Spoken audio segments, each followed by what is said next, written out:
Martin Popoff here from the Contrarians. I thought I'd put in a quick solo show. I was quite inspired by the excellent panel that was put together for a Destroyer with the provocative title. What did it say? Something like Kiss Destroyer.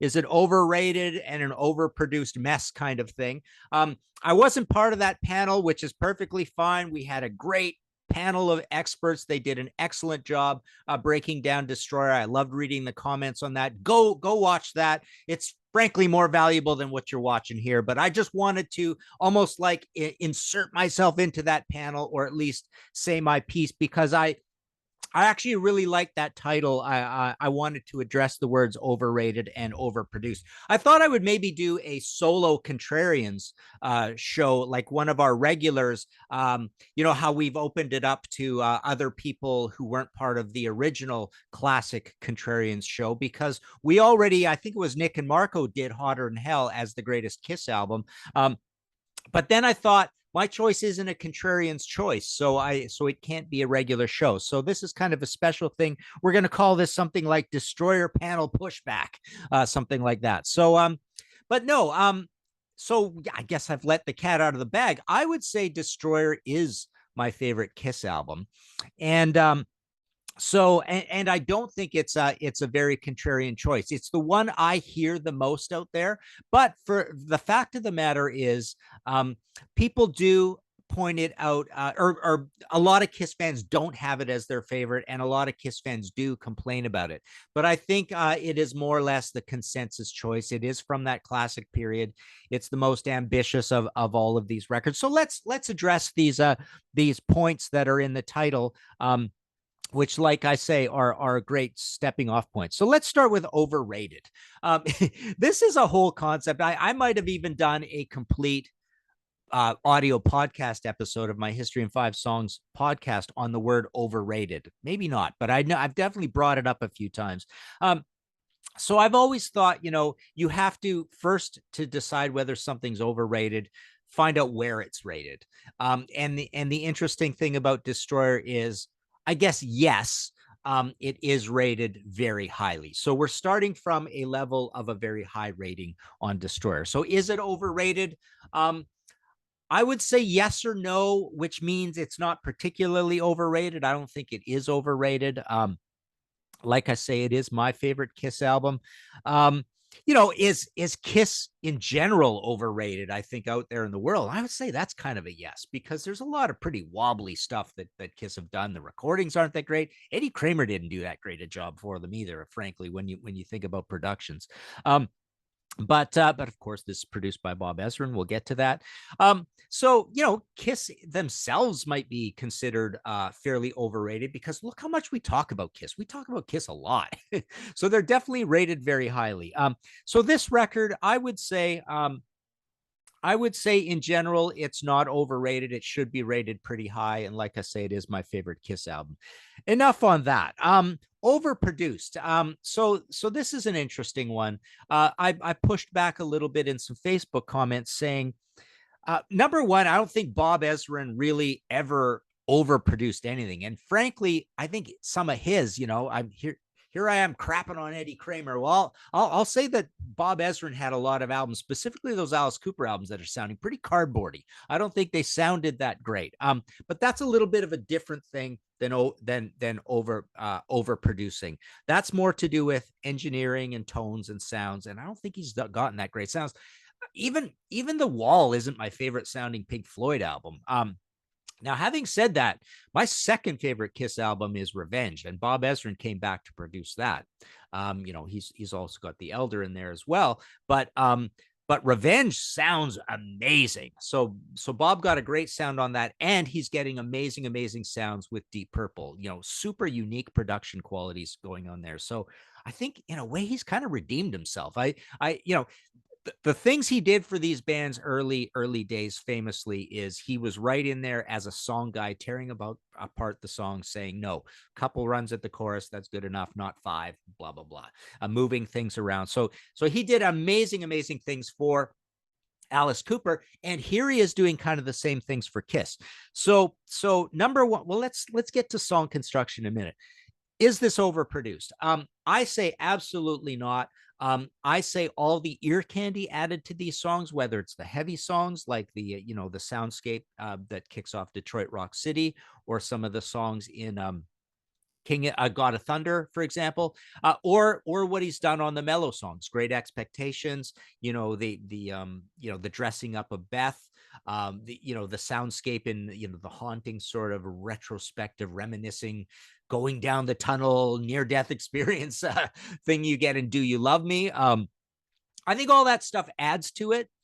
It's not overproduction. I think it just entertains us as listeners. It's ear candy. It's fine. It's thoughtful. It's ambitious. It's cool. It's welcome, because Kiss can be a little adolescent at times, right? I don't think Love Gun and Rock and Roll Over are as entertaining as this album is.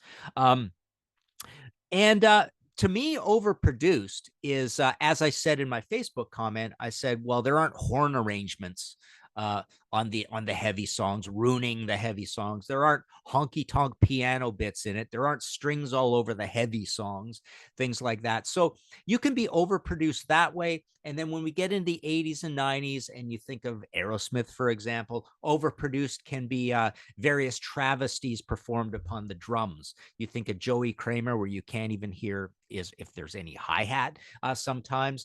You get the big wet snare sounds. You get bass drums sounding like it's a program bass drum sound, sampling, triggering, all that sort of stuff. So no, the drums are not overproduced. The guitars sound great. So yeah, in no department do I call this an overproduced album.